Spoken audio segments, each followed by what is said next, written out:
everyone. I am so grateful and honored to bring to you Jason Woods. He is the author of Starving for Survival, and it is his book about his journey, specifically with orthorexia. So thank you, Jason, so much for coming on today. I'm sure there will be many people that are very curious to be introduced to the term orthorexia and hear about your story. So I'd love to hear from you. Yeah, well, thank you so much for having me on. It's one of those things that when I introduce myself, people are usually first taken aback. They're like, wait a minute, a guy can battle an eating disorder? And then they're like, ortho, what? What is he talking about? So that's exactly how I was too. I didn't know what orthorexia was until I was months into my own treatment. And I actually stumbled across the term in a book, and that's how I realized exactly what it was. And now I did a lot of research into it, but it's basically just an addiction, a fixation with a healthy, clean eating lifestyle. You know, you worry more about the quality of the food necessarily compared to the quantity of the food that we see in many other eating disorders. And for me, for a very long time, I thought I was doing the right thing. I was taking all of these different food rules from the various fad diets that are out there and creating what I thought was going to be this diet that would keep me healthy and happy for the rest of my life. But I didn't realize that it was going way too far, that you can have too much of a good thing. And it was getting to the point where it started impacting me negatively, socially, mentally, emotionally, in my relationships. And it was just one of those things that there were no boundaries. It started to get to the point where it was just never healthy enough, never clean enough. And my list of good foods continued to shrink, and my list of bad foods just continued to grow. And it was just a very isolating experience to live through. And it's so interesting because I have that shared, we met over shared experience of eating disorders, and I resonated a lot with that. And I was thinking about how much we lose in that desire to lose weight or that desire to eat better. And you're really highlighting like when we're losing weight, how much of the behind the scenes life that we're losing. And can you tell us about how society was talking to you at those time points? Yeah, so while everything was going on, I was getting praised. People would say that they were amazed by my willpower, and even my doctors would applaud me and think that I was just incredible for being able to commit to such a healthy lifestyle and to be dedicated to it. So even though it was taking a toll on me internally, people on the outside didn't see all of that. They thought what I was going through was fantastic and I was being applauded for it. But in reality, I was spending hours upon hours every single day researching menus or researching nutritional information online. I became obsessed and fixated on it. We couldn't go on vacation without me spending a week or two just looking up the healthiest restaurants in the area and then the healthiest things that were going to be on those menus. I started skipping out on social functions. I planned a lot of happy hours and lunches at work, but I would plan those events and then not attend those events. I would come up with excuses to get out of those types of things because I didn't want to be around food that I thought could be on my bad list or could contaminate my body. And it continued to kind of grow like that. I skipped out on a friend's birthday party one time because there was Parmesan cheese on the vegetables. And it was just these little things like that maybe from an outside perspective didn't seem that big. But for me, it was becoming my life. It was becoming my identity, this dedication to just healthy, clean eating. This resonates really deeply with me, especially as people champion our discipline. And often we'll hear people that glorify orthorexia or glorify anorexia, which I feel we have so much in common between what we experienced. However, and tell me if I'm wrong, but that feeling of distress, like when it's not about discipline, it's like I feel so distressed about that food that I physically cannot force myself to eat it. Right. Yeah. And for starters, when I'm out there advocating and sharing my story, I'll come into pro orthorexia individuals who say that I just did it wrong or that I did it bad. And that's why I got so sick. And it makes me so mad when I hear that type of language out there. But yeah, I mean, it becomes just an obsession to the point where there is anxiety days before the actual event, days before the meal. And then there's this overwhelming feeling of guilt after the fact. And it becomes all consuming. Suddenly my thoughts around food are consuming me. I'm no longer consuming food. And that's exactly how it was for me. It was something that I couldn't escape. Every event that would come up in my life, the first thought would be food. It wouldn't be about the conversation I was about to have with my friends or going back home and seeing my family. Immediately, I'm thinking of what is my plan going to be for the meals? What is my plan going to be around working out to make sure that I could prioritize those things above everything else? And I don't think a lot of people really understand what it's like when you look at a piece of bread or yeah, something as simple as a piece of bread, and there is just this overwhelming fear. It is like I'm staring death in the face because that's what I thought would happen. I thought if I went off of my diet and ate foods that were on that bad list, that my body was going to be suddenly contaminated, that not only would I gain weight, but I thought I would gain disease. I thought that it would make me sick. And that is why I was becoming so obsessed with such a small group of foods at that point that I thought were still safe to eat, that I thought would still be good to eat, because I was so convinced that there were foods out there that, had it in for me, that just one bite and that would be it. And you mentioned bread, and it's interesting because it's recalling me a memory where I was literally chased around with bread when I was, again, really, I say when I was, I find it's been a very long journey with anorexia for me, but that bread speaks to me because it, like, literally my brother chased me with it because he's like, you need to eat this, because I was so afraid. And what it brought to mind was like diet culture's influence on eating disorders and the rules that we create. Can you talk about how diet culture kind of played into maybe some of your food rules? Yeah, so I think for starters, we live in this world where we've got the internet, and it's a great thing because we can connect with each other, we can find a whole bunch of information out there. The problem is sometimes we have too much information.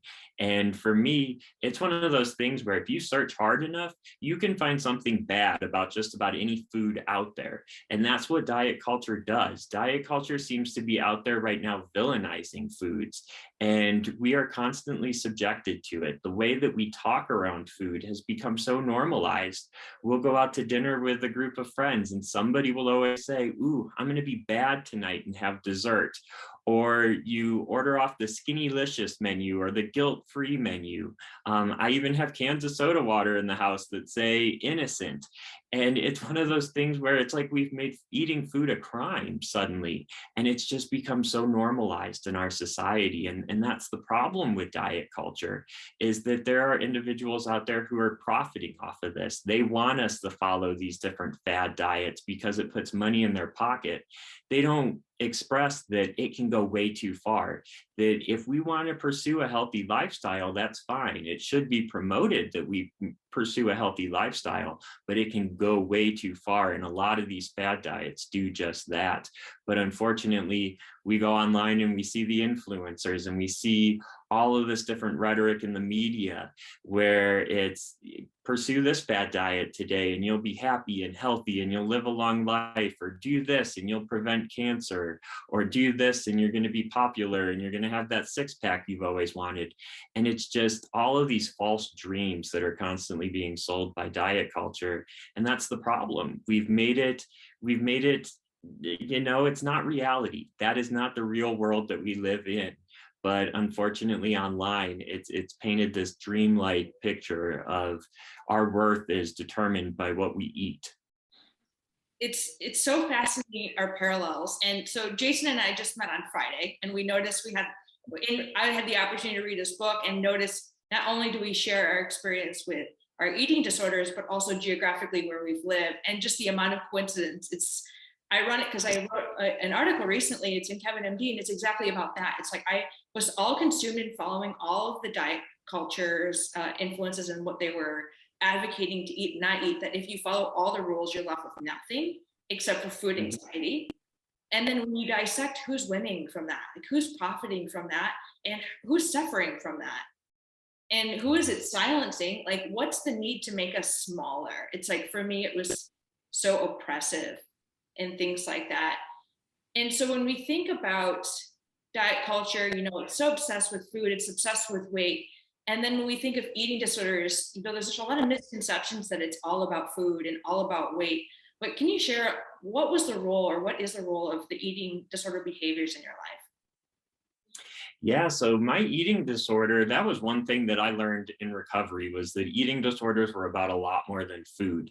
And there were so many different contributing factors that went into the development of my eating disorder, that the food was basically just that tangible evidence, just what we could see. But there was just a gaping hole in my life. There was a lot of uh, unresolved pain and grief from losing my parents at a young age. Was picked on in school for being overweight, so there were those insecurities about my body and about my appearance. There were insecurities around coming to terms with my sexuality, and there were the insecurities around being male enough and man enough. And I suppressed a lot of emotions, and I lived behind this mask for so long that I was fine. Well, all of this pain and this grief and this anxiety that was bottled up inside, it felt better when I would pursue that eating disorder. That's kind of where those behaviors came in, because they were giving me this false sense of control. They made me feel like I was valuable, like I was good at something. And I had just felt like a disappointment for so long because of those insecurities and those worries that I was battling, that I thought if I could make my identity this healthy person that's taking care of himself, then maybe other people would find value in me. But the truth is, I had a poor relationship with myself. I was struggling to find that value in myself. And I was just kind of, tossing that aside and, using food as a way to possibly try to feel better. And then you've got society. I'm just picturing what you're going through and realizing, like, hey, I'm pretty good with this. You talked about your experience with Weight Watchers. Can you share a little bit Mhm. about your kind of how you were getting validation that what you were doing was to be championed? Yeah, so when I joined Weight Watchers in high school, I wanted to lose the weight. I was there to just lose the weight as fast as possible. And that I've always been a perfectionist. I've always been an overachiever. And I quickly found, if I can skim some numbers off the top, like I'll lose weight faster. And this weight loss was being met with applause everywhere I went. Suddenly, the kids at school who had been picking on me growing up, now they wanted to be my friend. Now they thought what I did was pretty cool. My family, I'd go see my aunts, and all my aunts would run up and say, "Oh, you look incredible! Like you've slimmed down, and you're so handsome, and we're so proud of you for doing this." And the more praise that I received for that, the more I associated my identity and my self-worth with that. That I lived in a constant state of fear that if I strayed from this diet, if I started to gain weight again, that those people would now see me as a failure. They would now see me as a disappointment. So I had to commit to this. It was almost like I, trapped myself in a box where there was no going back. I had to make sure that I was committed to this, because I wanted people to be proud of me. I wanted people to think that I was, good at this. And it created a lot of anxiety for me, because when I would break from my food rules, I would instantly kind of go into a state of depression and sadness, because I thought I didn't have any worth. And I thought that my friends would see me as a joke and no longer be proud of me, because this healthy, clean eating, this was my identity. These food rules were my identity. This is resonating very deeply with me, and I know that other people that are listening it will too, because this is verbatim kind of what I experienced. I developed earlier, and like I was very uncomfortable in my body, and so I made myself smaller, and it was rewarded, and no one knew the amount of anxiety it was bringing me. And then that control that you were talking about, how we initially, those eating disorder behaviors feel like we're getting more in control, and then they start to Mhm. trap you and they start to Yeah. take over control. And that was something I really appreciated when I asked you when we met a couple of days ago, is how does it feel, making sure you're comfortable? Because I know there's times in my life where I wasn't yet ready to explore being more of an eating disorder advocate. But can you share kind of what you said, and why it's so important for you to become more of an eating disorder awareness advocate? Yeah, so I've had people who will ask me, well, don't you get tired of talking about your eating disorder or constantly living with it every single day since I launched my blog and published the book? And the truth of the matter is, for a long time, the eating disorder was controlling me. It was controlling my life.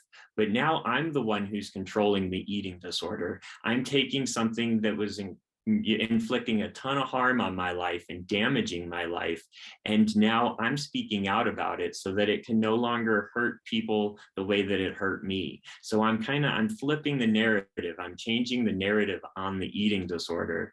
And that's why talking about it constantly, if anything, it's healing for me. It helps me to talk about it because now I know I'm the one in control and I'm the one calling the shots.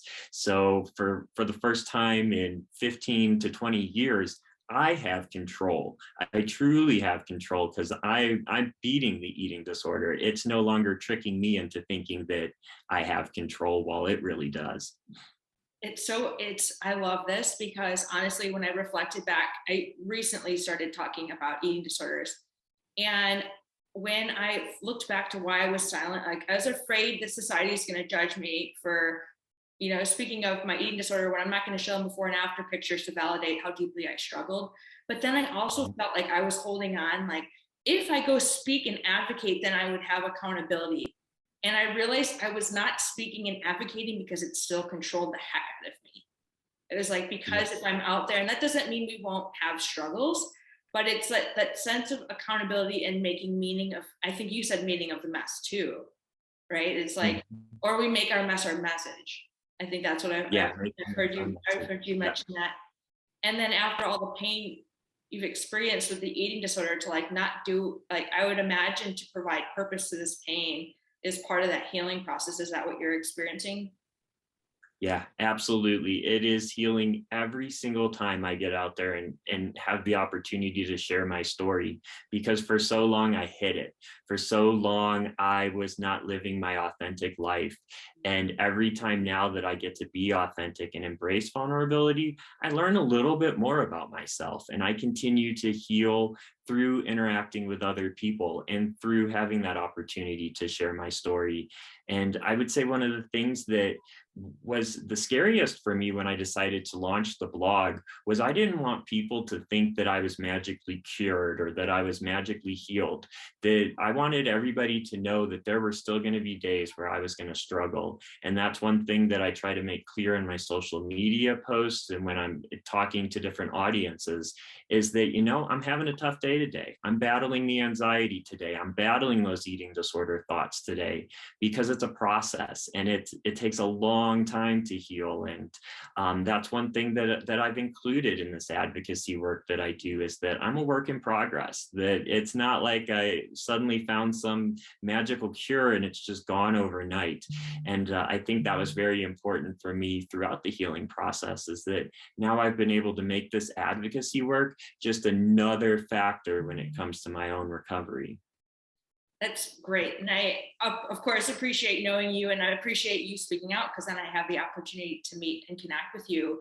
And I also think there are so many people right now because diet culture normalizes all the behaviors that we've had and champions many of them while shaming many people with eating disorders that may use food to cope. And I'm wondering if there are people struggling right now, if it's an eating disorder, we'll just say eating disorders or body Mhm. image, whether it's restricting to feel better or eating more to feel better, and they just feel like something might be wrong, how would you recommend advocating for themselves? Yeah, so they need to have a conversation with someone. It doesn't always have to be a professional right away. If it's somebody that's a friend or a family member that you trust, that you can talk to about it, start that narrative, start that conversation, and just speak up and say, "I'm having a lot of anxiety around food," or "Every single morning I wake up and I look in the mirror and I'm not happy with how I look today." And it's just being able to share that that worry or that pain with other people, it takes away some of the power. It takes away some of the sting from that pain, or it takes away the obsessive thoughts around the anxiety and the insecurities. So I think that's the first step, is to speak to someone. And in some cases, it's easier to talk to a stranger first. I know for me, when I started sharing my story, it was easier for me to post things on my blog and share them with people that I didn't know, because I felt like I had less to lose. I felt like these were individuals who I hadn't been around my entire life, and that I wasn't going to damage a relationship or damage a friendship. So perhaps that's the route that's easier for you. I think it varies by person, but I think at the end of the day, being able to share your story, share what's on your heart, what you're actually going through every single day is very important. I say for a long time that I was living behind the mask, and that once I took that mask off, that's really when the healing process began. So if there's ever any thought that like food is starting to consume your life or to negatively impact your social health or your relational health, or any of that, start talking. Just take that mask off and talk to someone. And what were the moments that you think gave you strength to start asking for help? Yeah, so it was my husband. He voiced his concerns, and he didn't voice his concerns necessarily just around my eating habits, but he voiced his concerns about this unresolved pain that he saw inside of me and the changes that he was starting to see in my personality. And it's just the fact that I was becoming such a negative, aggressive person. And hearing him say that made me realize that I didn't want to live like this. I was tired of living that type of lifestyle, because that was not who I was. I was never that negative person. I was never this aggressive person that the eating disorder was making me become. So it wasn't like he was pointing out, hey, you're not eating enough, or you're not clearing your plate, or what's up with all these food rules. It was more about the changes that he was starting to see in my personal life and how it was starting to impact our relationship. And as soon as I realized that, I knew I needed to get help. I knew that I could no longer continue to live like this, because it was starting to not only impact me, but it was starting to impact those people who were closest to me. That's a great message for families or people that are close to people, because I know I turn mean. And when people say, oh, that person's just hangry, I'm like, yeah, if you had an eating disorder, you'd be hangry, like hangry all the Mm. time, but yet also afraid of food. And Yeah. I think it highlights too, it's when people are champion or saying, oh, I wish that I dealt with emotional issues with not eating, like, well, this is the reality of what that looks like. Hmm. And I find that it's easy for us to see that as an issue, but society then champions what we're going through. And it's so important to hear the reality of what this type of a life experience is like, because I certainly share it. And I feel like it's so important for us to discuss, so that anyone that might feel like they're either on that road themselves or they're near someone that's having issues with food, what we mentioned was like, let's sit back and see what's really going on here. And I'm so glad for Matt for being there, and for it can be hard. I know people walked on eggshells for me, which is important in some aspects of my life, but then I'm like, just tell me like it is, because I need to be pushed. It's like for them to call us out, because there might be some blind spots. Right. When I'm out there speaking, one of the things that I always talk about in depth is getting uncomfortable and stepping out of our comfort zones. And that applies to individuals who are going through the eating disorder, because we have to challenge a lot of those things that we've been living in our comfort zones for so long. I often say that when I was living in my comfort zone, my eating disorder was thriving. Once I stepped out, I started to thrive. Well, the same can be said for the family and the loved ones of an individual who's going through the eating disorder. It can be extremely uncomfortable to have those types of conversations. And I can only imagine what it took for Matt to speak up that night and to express his concerns. That had to be very uncomfortable, but it was a conversation that saved my life. So I think it is so important important that not only does the individual battling embrace that discomfort zone, but the family and the loved ones need to as well, and have those conversations. And it needs to be a lot deeper than, well, just eat, or I wish you could eat more, because it goes back to what we were saying earlier. Eating disorders are about a lot more than food. So by just telling somebody to just eat more is not going to be, the thing that's going to get them to get help. And even for people with the overeating tendencies, like eat less also. I think, often when people hear my story, like I have the opposite problem. Like it's really using food, whether you restrict it or eat it, as a way to cope. So I don't see them as opposite, but it's like stepping back. And for me, and I'd be curious to know your experience with exploring levels of self-compassion at like different aspects of your journey. Because what I feel is like harnessing that true, and now self-compassion can be a fluffy term, but after we've been so abusive to ourselves for so long in a way to cope, once we actually develop genuine self-compassion, it's like, I don't want to treat myself like that, or I've made a mistake and I forgive myself because I'm human. Have you been in tune with your levels of self-compassion throughout your journey?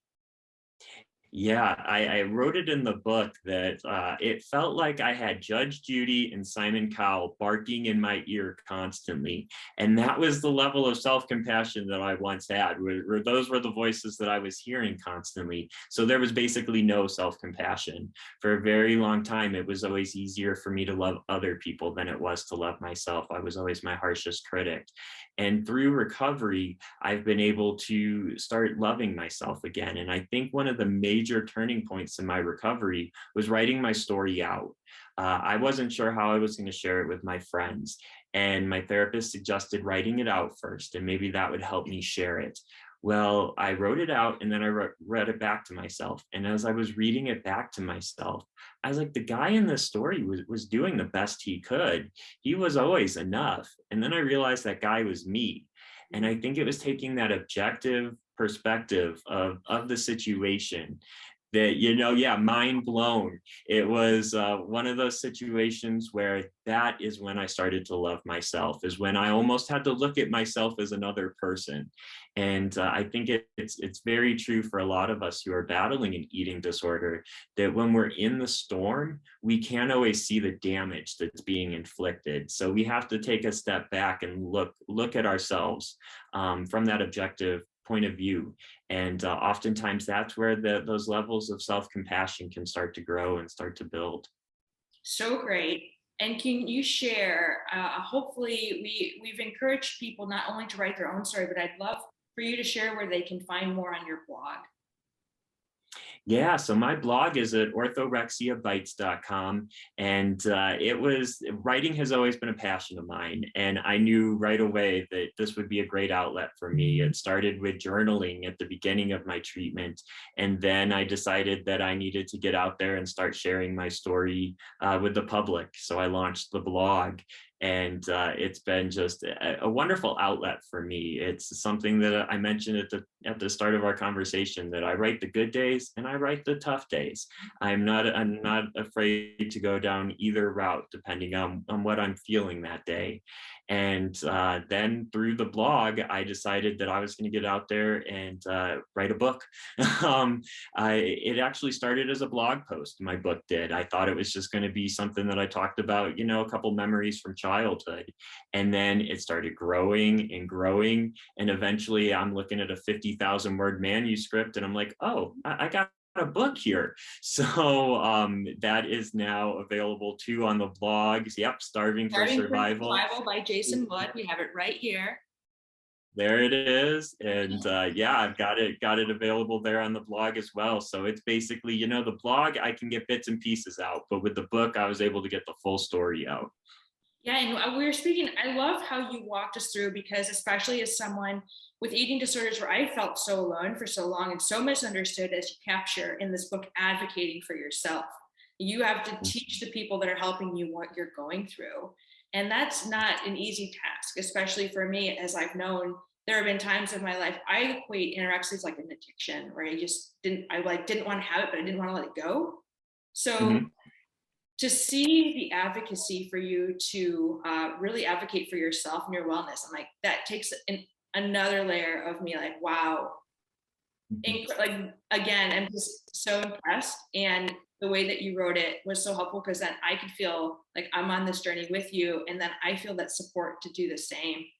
And I saw too that you've got some speaking goals that can you share kind of what your thoughts and who you want to reach with your speaking engagements? Yeah, so I've recently started speaking with a lot of college students. When I get on a college campus and I have an opportunity to connect with that demographic, it's very important for me. I can see the profound impacts that are being made because, for starters, there's a lot of college students who are battling eating disorders, and oftentimes those are in silence. That's also the point where a lot of guys are, embracing a lot of those toxic masculinity norms that we've got out there, where they're shutting down and they're not expressing themselves, and that's creating a lot of pain in their lives. And then we've got the future professionals, the future individuals who will be treating those of us who are recovering from an eating disorder. So when I can get on a college campus and share my story, it's helping all three of those groups, and it's making a change. And that's why I'm excited to launch a new initiative where I'll be speaking with college students in all 50 states. I've got 6 states down so far. I've got 44 to go, so I'm going to be pretty busy. But that's where my future is right now. That is where I feel like I can make the most impact. And all I've got to do is simply show up and share my story, because it's through storytelling that we can change lives. And that I never know, just that one person in the audience who needs to hear it, then it's totally worth it. I could speak to a group of 3 people, and if one of them, it changes their life, well, then my work is done. So that is exactly what I'm doing, and that will be my latest project. Now that the book is out, I gotta do something to fill my time. So yeah, I'm excited to I guess go back to school, you could say. Oh my gosh, I love that so much. So we have Yeah. to go to your website. I saw the map, which is really fun because then we can kind of follow you and see. And you're a Hawkeyes fan and a Hawkeye, and I'm from Augustana. So another shared, I just like uncanny similarities that we had. And if people are saying, "Oh my gosh, I have a college. It's in the state that Jason hasn't gone to or has gone to, and we need him back," how can they find you and email you? Yeah, so it's on my website, but they can email me at jason@orthorexiabites.com. And any contacts that'll help me, achieve this goal, achieve this mission. So yeah, if it's your alma mater or you've got a son or a daughter that goes there, I'm looking to speak to anybody, and it could be a student-led organization, it could be a class of future professionals, or just getting on campus and sharing my story through a megaphone if that's what I got to do. So I'm excited. Well, thank you so much. And I know this is just the start to our conversations together. And of course, I'll be one of those people tracking and trying to outreach to make sure that the colleges hear you. And again, this is Jason Wood. His book is here, Starving for Survival. It's on his journey with orthorexia. And I appreciate you so much for being here with us today. Well, thank you. Thank you for everything you do through this channel. And, together we're changing that narrative. Yep. And if you want to come back on for more, I am more than happy to continue to share your voice because I think that so many people need to hear it, especially as we're saturated in diet culture and people may not even be aware that they're stuck in something that they may not come from. Oh, yeah, absolutely. I think we have plenty to talk about. We could probably go all day. So I'm already looking forward to our next conversation. Yeah. And is there any last comments you want to make before we sign off today? Yeah, so I think I've said it all already, but to anybody out there, make your mess your message. It was something that we talked about earlier, and it doesn't necessarily have to be recovery from an eating disorder. Whatever challenges or obstacles you faced in your life, get out there and start talking about it, because it's through doing that that we can build the supportive community where we can all help each other. So I encourage everybody to know the worth of their story and the value of their story, and then to get out there and start sharing it. That's beautiful. The world needs your voice. And I Mhm. love that it can be part of not only your healing, but you're bringing other people along your healing journey so that they can heal as well. So thank you again. And everyone, if you have comments or questions, please reach out to Jason or me and come back for more.